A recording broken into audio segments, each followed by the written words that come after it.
to attend this morning. Okay, so we have full comment here.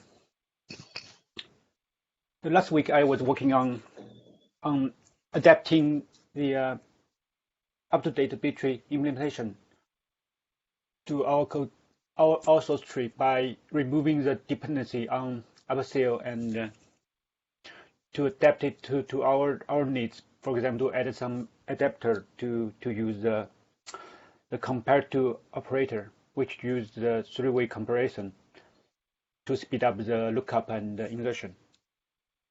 I think the next step is to try to. The first step is to make it async, because every step might involve some I/O. For example, if we want to split in internal node, we might want to read it and write it back to a new block, and probably I can take advantage of the idea of a slot and allocator in that design. That's me. I don't know, how's it going? Hi, it's going good. As you've seen, I've made the pull request and I've seen everybody's reviews. You can hear me, right? Clear and loud. Yeah, okay. So I've seen everybody's reviews. I have fixed them.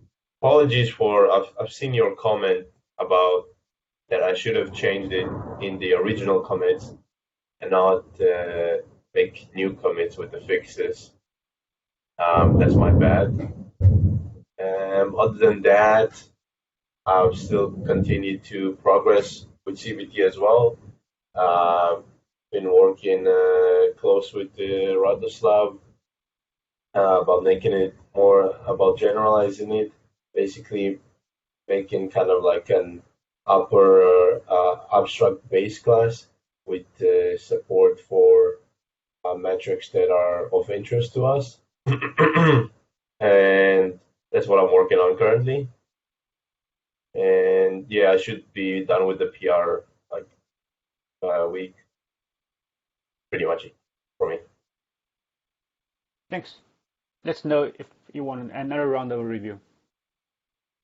All right. Mate, how's it going? Just come back from my vacation, and I'm splitting the Alien Blue Star PR, and I split it to 3 commit and doing the testing, and there is a little bug, and just fix it now.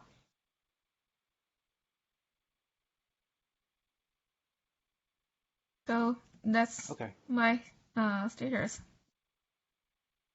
Shall we take another look at your PR or wait for later? For later, I haven't finished it. I'm just split it. Sure. Ridek. I'm working on the for Crimson. I'm working on the watch notify mechanism. I have on my desktop. I have a Crimson serving the RBD traffic with exclusive log turned on. Here is the development branch. At the moment, I'm cleaning it up. Also fixing some issues like the locking. I made a modification to the read-write or the TEP OSD operations characteristics. At the moment, the atomicity that is necessary for watch notify has been brought by explicitly applying the read-write ordering, the exclusive schema to all watch and notify operations. It's pretty extensive change. I'm working it to use something more fine-grained to not touch to preserve the compatibility with alt OSD when it comes to ordering of alt FOSD operations. Promised parts. I need to implement the timeout management and ping semantics of waters. Still, they are not so necessary for running the RBD traffic with exclusive log to NetApp. So also some works on some bug fixing for this. That's me.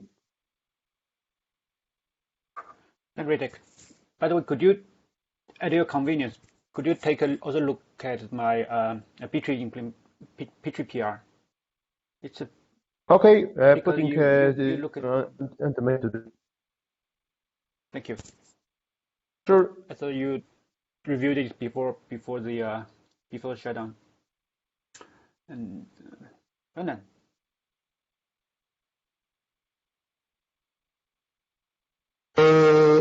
I'm working on a few things. One of them is Clang related changes, and I just noticed that some of the changes broke ARM compilation. That you a letter from you, Kifu, about that, an email from you. So I have to think of how to handle this.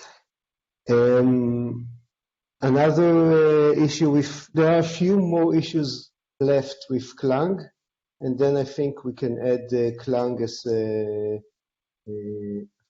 something that's always run when we deliver something that Ceph PR commits will always be tested for.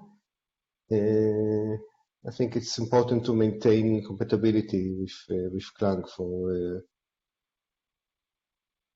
forward. That's one thing.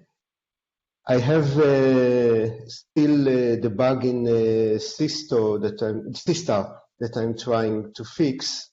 A week ago or so, I tried to email a fix to the mailing list.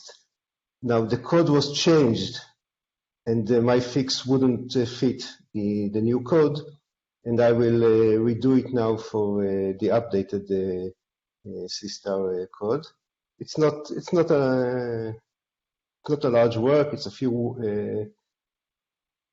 lines, and the problem is that accept will never terminate if you're doing if you're shutting down a socket, a listening socket.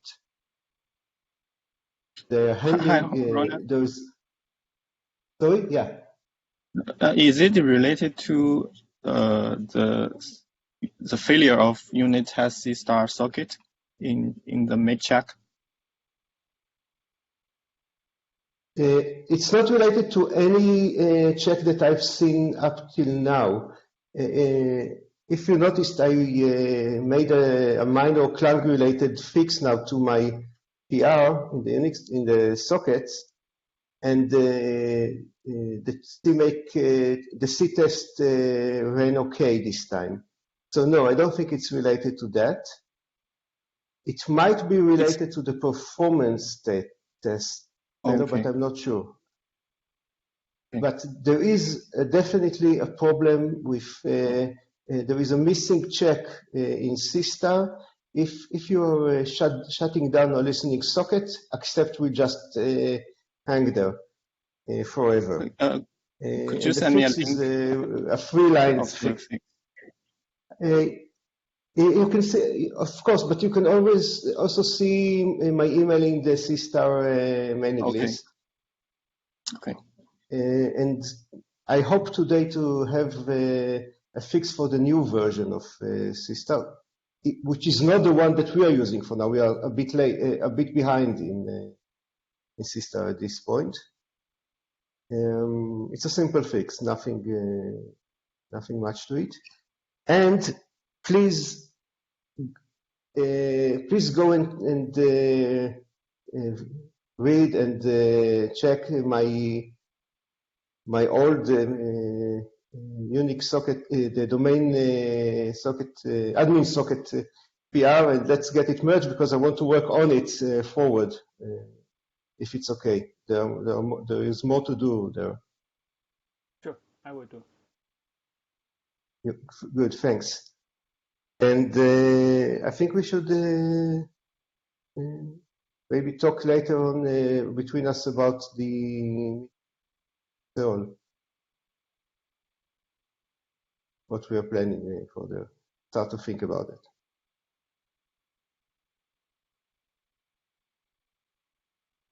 And I think regarding that's to all the for me.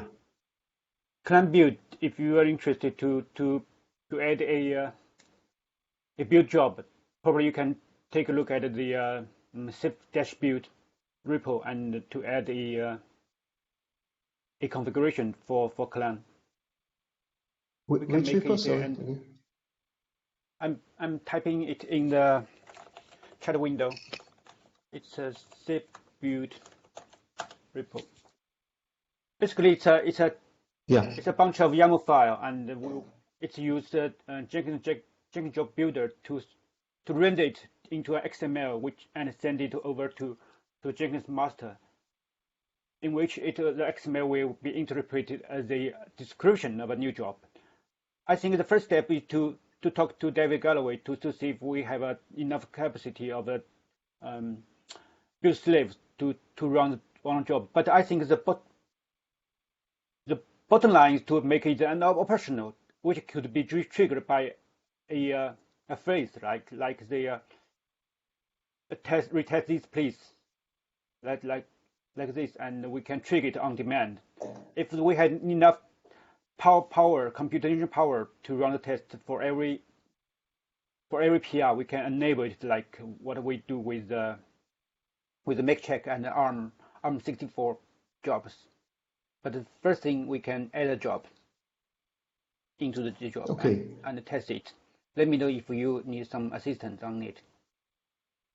Thank you. I will first want to reach a state where everything is running smoothly with Clang. Currently, there is one caveat. A lot of work was done by Mark Cogan on checking and verifying the environment, and he had troubles using the Clang loader with what we are doing. So currently, you mean the linker, right? Yeah. Okay. So I'm still following what he has done. I'm still using the standard GCC linker. I don't know I didn't look into it, and I'll try at some point to see what's the problem, why he had problems with that. Once everything is ready, I think we can push it and really try to, like you said, talk with David and try to push this into a standard workflow. Okay, thank you. I think William also mentioned the other day that the built-in linker from LLVM does not work quite well with the SIF tree, so he had to replace it with the GNU one. I cannot recall what the exact problem was. Does it mean we will change the default compiler to Clang, or no? It's just compatible. Needs to compatible with Clang, right? I think it's also we important to have it as a static checker to improve the code quality. Yeah. Okay. Thank you. And remember one more thing that I wanted to ask you about.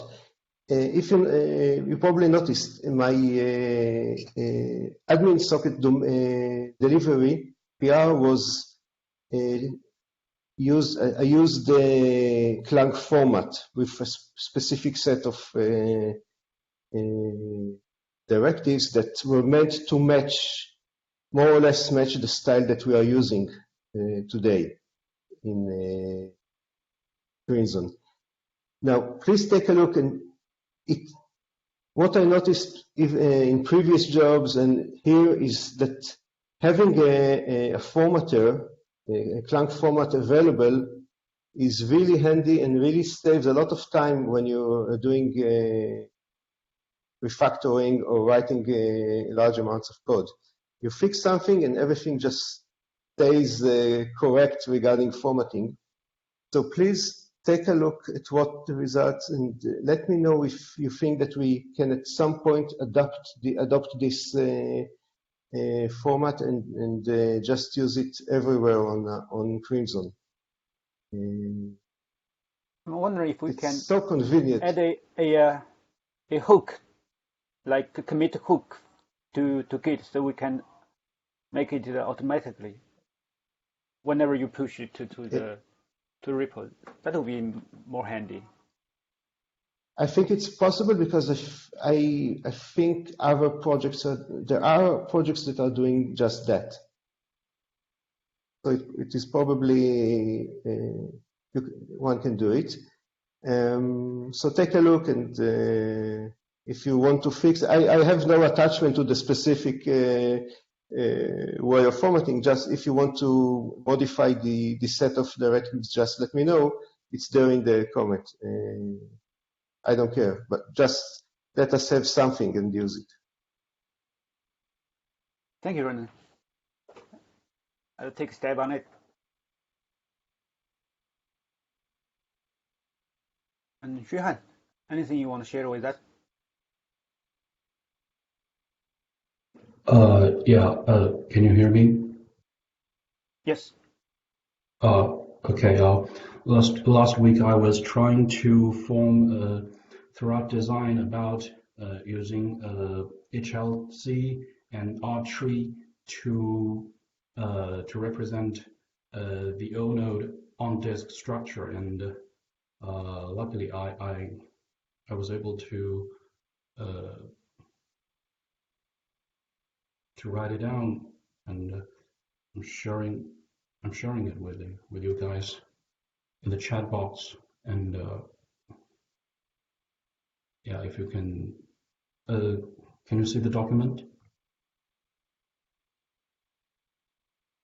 Yes, I can. Yes, I can see the document. Okay. Basically, my thoughts is mix the Intel Dale Systems design idea and the Samuel's design. And at first we just thought this approach may provide some way to do very lightweighted snapshot in the SeaStor. But during the design of this structure, I find that this approach can also maybe it can also simplify the total on-disk structure and I/O processing mechanism of the SeaStor, and the total structure. At first, please let me do some rough introduction about the HLC, which is the hybrid logical clock. Basically, it's essentially a Lamport clock, but it is kept close to the physical clock. So if the physical clock is synchronized through protocols like NTP, then we can use this hybrid logical clock to query the state of the data at some timestamp in the past. I don't know if I'm making myself clear. So the total structure is like this. First, we tag each journal record with an HLC timestamp, and then because this HLC timestamp can catch the causal orderings within the system. So actually, So each so instead of yes. using the epoch, we are using a timestamp as the epoch. Yeah. It's a specialized epoch.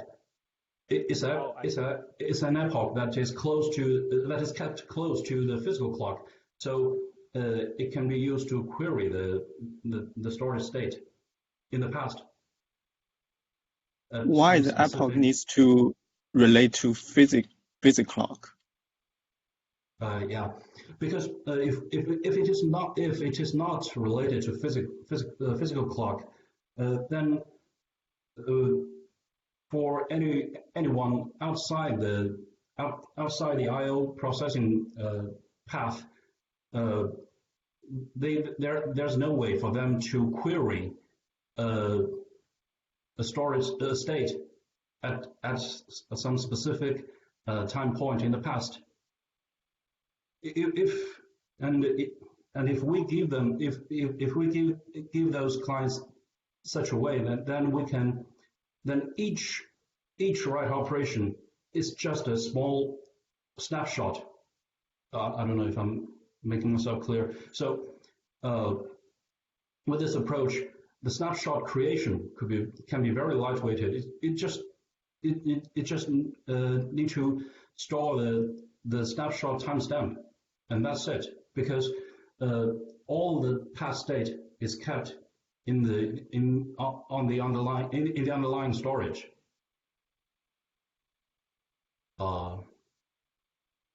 I don't know if I'm making myself clear.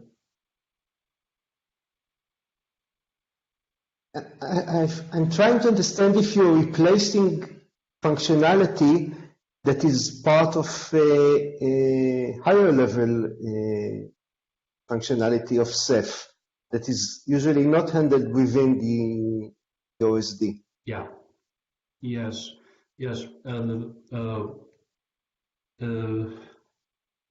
In the last paragraph of this document, I summarized some of its drawbacks, and one of them is to fully benefit from this storage structure design. Maybe some other parts out besides the OSD needs to be modified, and that's yeah. I think that's what you mean, right? Yes. Okay. So let me just ask again. So suppose we are not to make changes in a higher level Ceph, apart from the OSD. Then, do I understand correctly that we won't gain the snapshots because snapshots are currently handled in upper layer? We won't get any improvement in snapshots. All we get is your second point, simplified storage structure, right? Yes.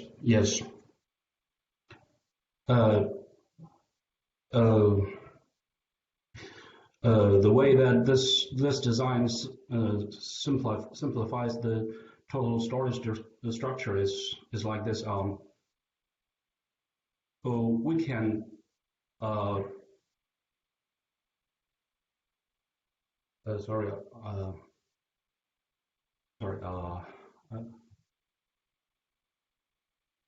we can use R tree to organize the journal, and with it we can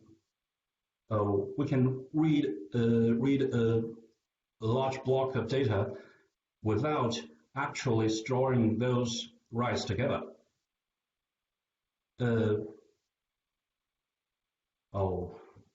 My English is not very good, so maybe we should talk about this in the mailing list because this this seems to be very efficient. Also send this document to the mailing list and make sure it copies to Sam, so we can discuss over there. Make sure the Yes, comment of course.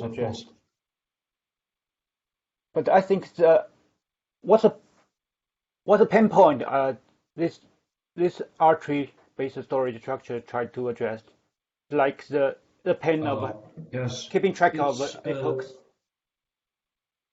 Yes, the main purpose of this R-tree-based design is first to make snapshots at least snapshot creation very lightweighted, and then the second is that we can enable upper layer or Redis clients to read the data. We read any blocks of data without actually storing those data together. So actually, when we do writes, we only need to write those data in the journal and doesn't have to reorganize it into a block, because the R-tree provides the ability to query multiple rectangles. The R-tree is initially used to store spatial data, and they organize the spatial data into bounding blocks, which is actually the smallest, the minimum rectangular that bound a set of objects. And if we, in this design, we set one axis of the rectangle as the extent range, and the other axis as the HLC timestamp range. So when we need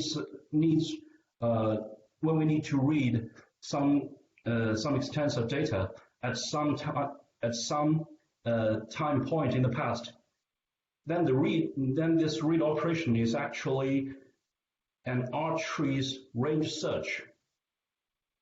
An R-tree range search can serve as read, so we don't have to organize those write operations in journal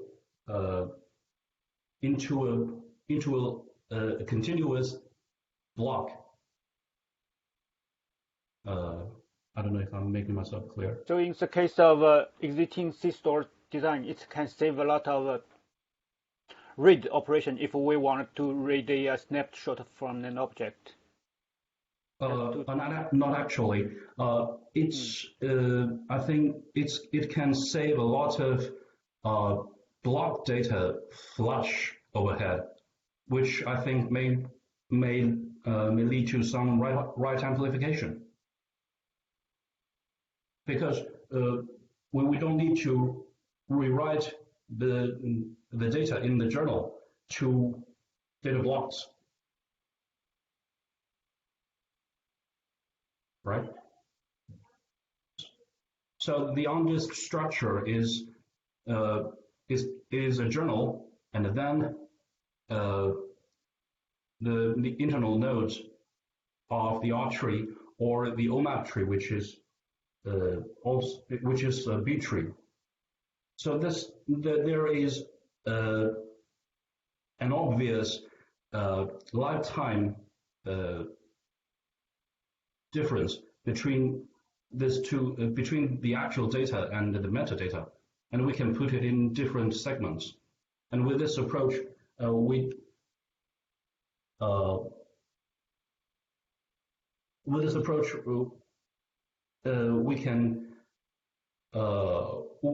don't need to clone objects when writing to an already snapshotted object, because writes are already in the journal and different writes doesn't overlap with each other or cover each other. So actually, the snapshotted object's data is still on the disk, even if they've been modified after the snapshot. So there doesn't need to be any clone object operations, and which further means there won't be any objects sharing the same extent of data. So I think with this approach, we can, the allocation tree may be not needed, and we can just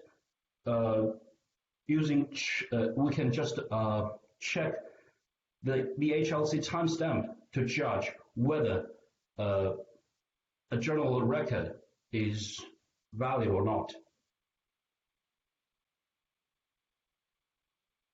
Oh, I still think maybe I can make this clear. Well, I believe that we just need some time to read the doc. Yeah. I'm sorry for this, for my poor English. No, your English is excellent. No worries. It just takes time to absorb this material and to understand the design. We need to do our own homework to prepare for this. Well, thank you. Probably we can discuss this further in next stand-up. By then we might have better understanding of this R-tree design and this adaptive design of HLC and R-tree. Okay. And thank you, Xuanhan. Thank you. Yingxin? Last week I was debugging SeaStor native stack. I found that in my previous performance test, the DBDKQP huge page backend is not enabled. This results in extra memory copy at both read and write paths. So it is not truly zero copy, and we can better configure it to reach that if we can enable the huge page backend. And so I was trying to enable it, but the application was hang during the memory configuration. So I was trying to solve that. And the details was updated in the DBDK evaluation document. And another finding is that we currently move socket to another core. We found another core is more appropriate, right? But native stack, it is a different story. The socket placement is determined by TCB placement, which is transmission control block placement, TCB. I can put it here. So TCB is controlling the the connection, the low level connection state, like TCP window, like that. It is stateful, and it decides which socket, which core the socket is placement, and the place where TCP lives is determined by hardware RSS. So this means we cannot move the socket to another core directly after the socket is connected. Or it may be very complicated to move it to another core, and maybe we cannot change the RSS hash in the fly. So I think this means that we need to adjust our design to not move the socket after connected. So that is the two findings. Yingxin, I think okay. At the moment, we still have some legacy code related to socket movement. We don't make effectively. We don't make use of it because at the moment Crimson is single reactor on. But even after even if we decide to switch to multi-core, I think that we want to avoid hopping between cores, between CPU cores for all cost. This would translate into putting a dedicated messenger for each, let's say, set of PGs. I mean, in the end-to-end mapping will be implemented by extending the radius protocol to allow for delivery of requests to particular cores. We don't actually need the ability to move sockets. Yeah, I that understand would be a fully share nothing architecture, right? So HPG will have its own exactly. messenger, fully featured. Yeah, but there's a problem. There's still a problem because, for example, native stack, if we currently use one mapping, right?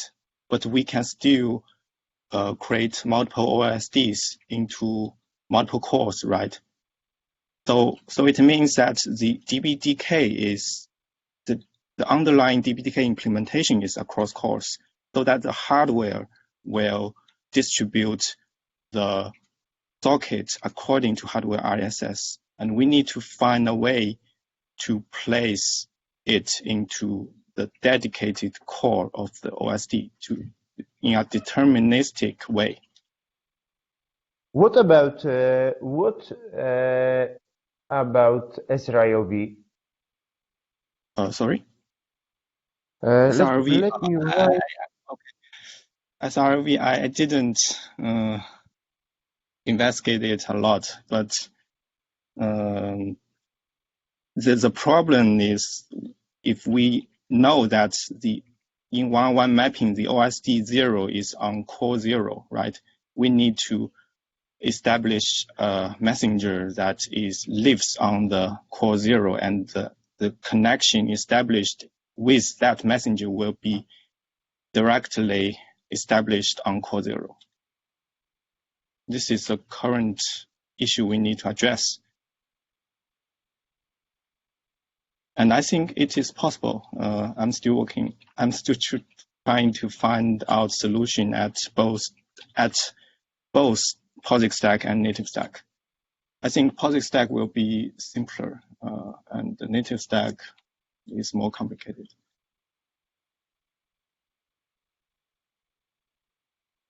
Well, could you please rephrase what's the problem now? So even on 1.1 okay. OSD, right, we might have multiple OSDs on different cores, right? Sure, of course. So if we have native stack, we still so with native stack, the DPDK underlying DPDK is still running on multiple cores because there are multiple. I think before going further, let me ask a question. Do we, in such configuration, let's say one-to-one OSD, multiple one-to-one OSDs, I presumed that each of those OSDs will have basically a dedicated network interface. We can think about that, like dedicated pair of IP address and port. Maybe even dedicated IP address. But we can only have limited devices, NIC devices, right? They are managed by DPDK. But we can exactly, but that's the point of device virtualization. DMDQ or even something newer, SRIOV. That's the point.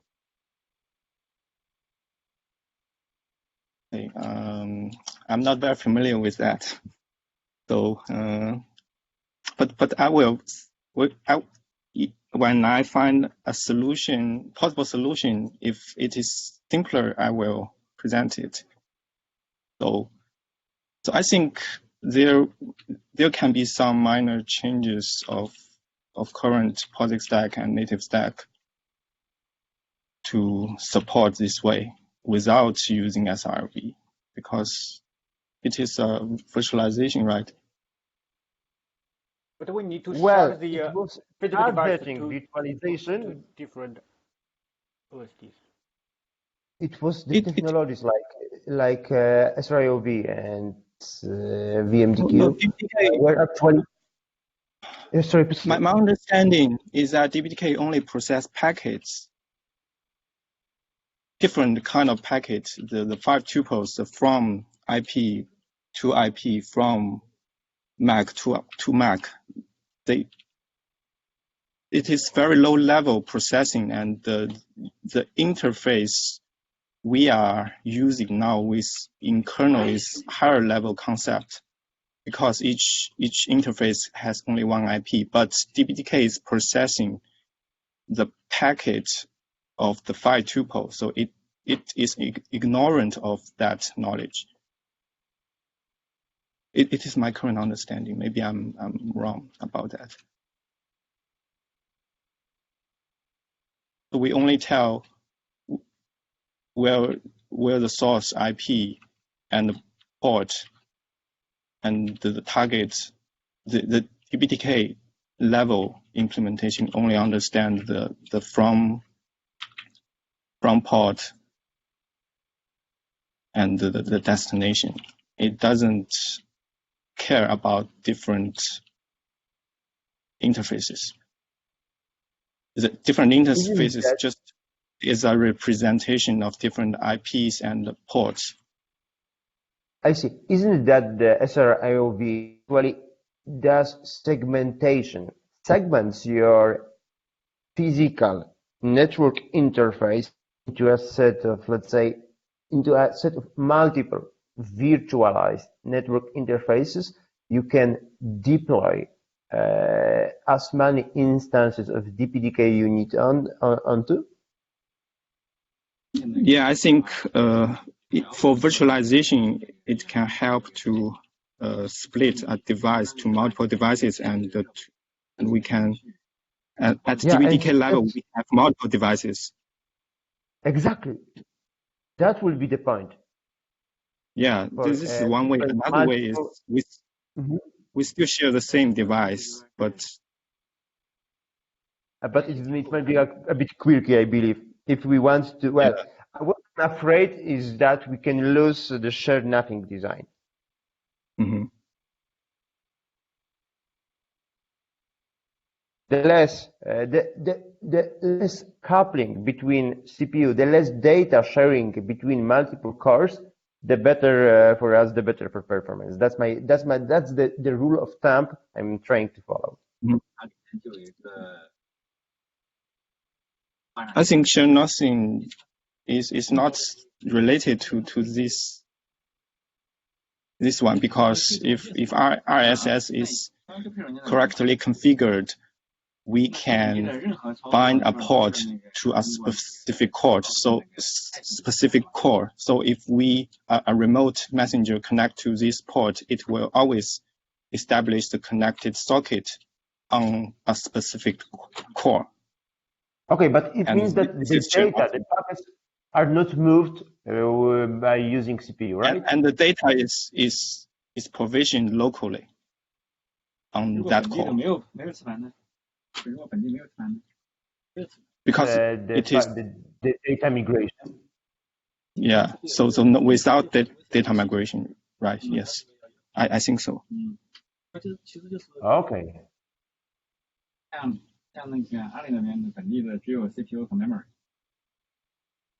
So I will. So how do you feel about putting those approaches into a short, straightforward document, just to keep track about all of them? Do you mean to document them? Sorry. Some design, like we do for SeaStor. Documentation, right?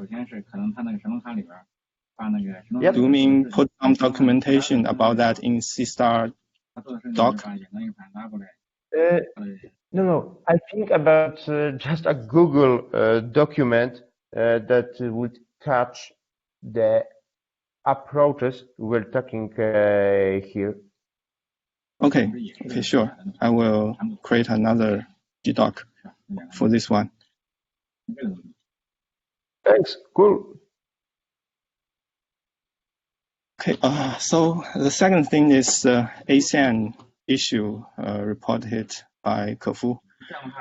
And the last week, I can reproduce that issue locally, but I need to run about 1,000 times of unit test SeaStor socket to have one issue, and nearly 200 times to reproduce the same issue with unit test SeaStor messenger.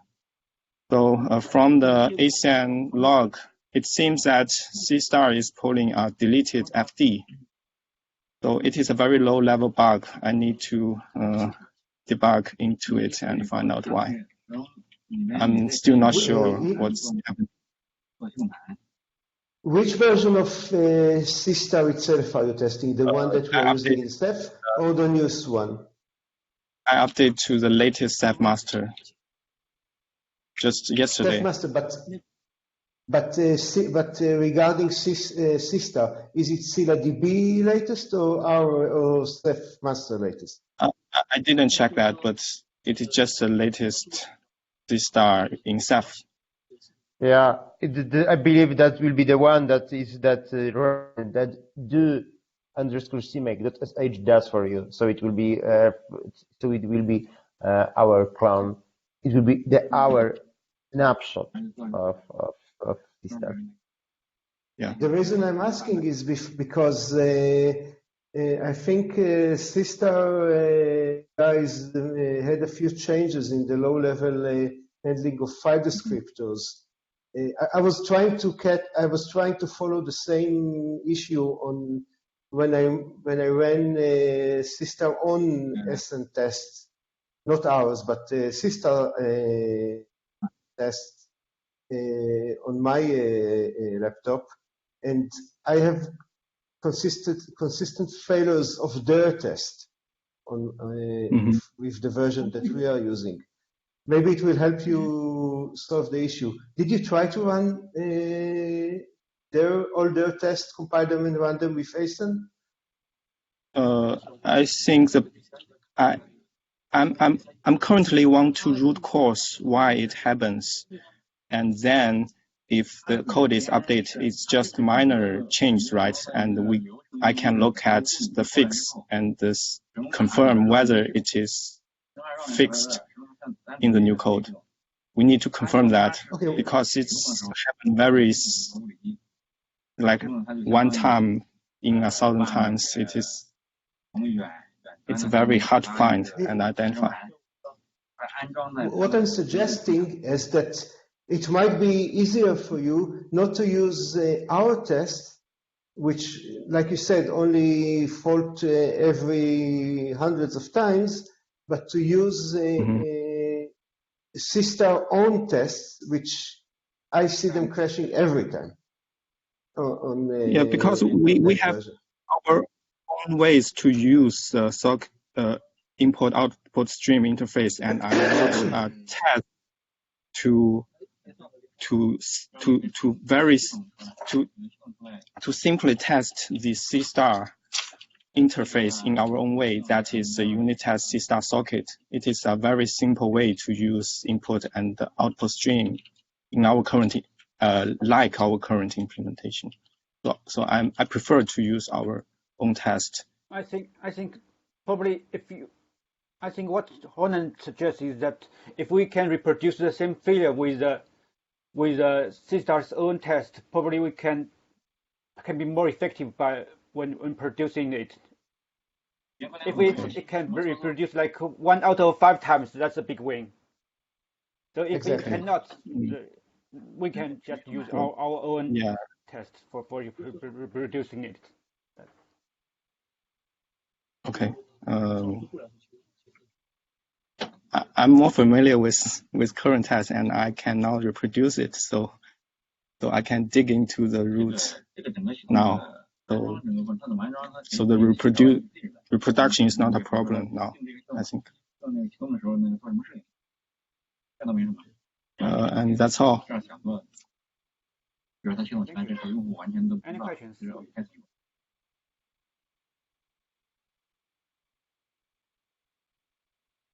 Okay. Thank you guys, and a good day and have a good night. Johan, by the way, could you send us the document so we can read it over the next week, and so we can have a more productive discussion next stand up. Okay. Thank you, and see you next week. See you. Bye. See you next week. Thanks, Bye. guys.